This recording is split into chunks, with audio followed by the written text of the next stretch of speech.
Hello guys, আসসালামু আলাইকুম। আপনাদের জন্য নিয়ে আসলাম আমি মুরগির চামড়া কিভাবে ভুনা করবেন আলু দিয়ে।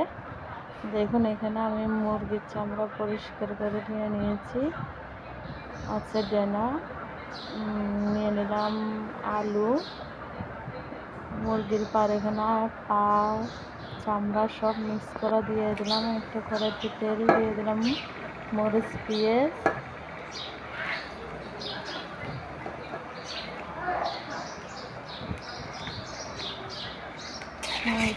দিয়ে ভালোভাবে নাড়াচাড়া করে নেব। দিয়ে দেবো দারুচিনি, এলাচ, তেজপাতা,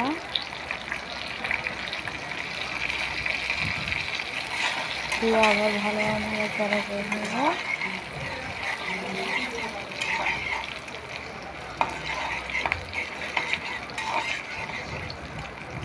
দিয়ে দেবো আদা, রসুন, পেঁয়াজ বাটা, দিয়ে আবার ভালোভাবে মশলাটা কষিয়ে নেব।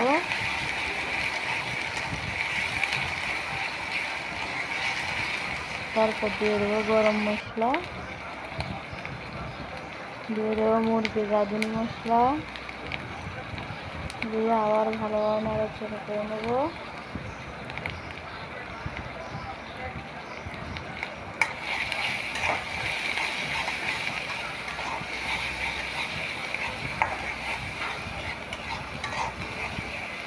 তারপর দিয়ে দেবো লবণ, দিয়ে দেবো হলুদের গুঁড়া,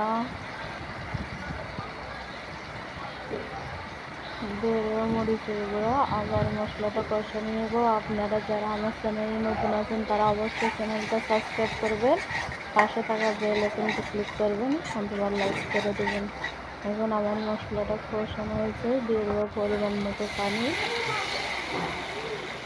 পানি দিয়ে আবার কষিয়ে নেব।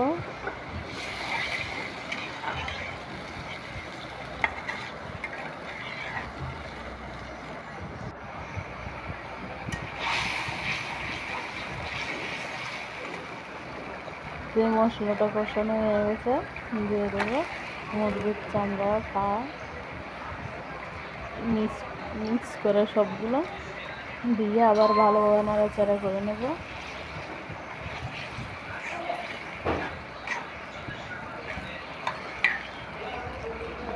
এই যে দেখুন, কষানো হয়ে গেছে। দিয়ে দেবো আলু,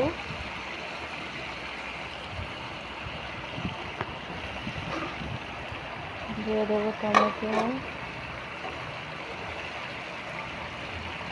টমেটো দিয়ে আবার ভালোভাবে নাড়াচাড়া করে কষিয়ে নেব।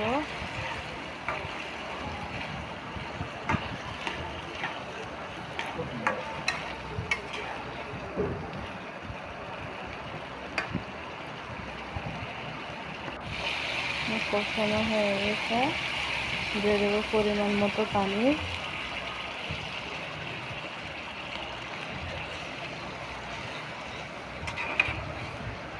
পানি দিয়ে আবার ভালোভাবে কষিয়ে নেব। এই যে দেখুন, আমার মুরগির চামড়া রান্না হয়ে গেছে। আপনারা চাইলে বাসায় এভাবে ট্রাই করতে পারেন। এভাবে রান্না করে খেলে অবশ্যই সবার ভালো লাগবে।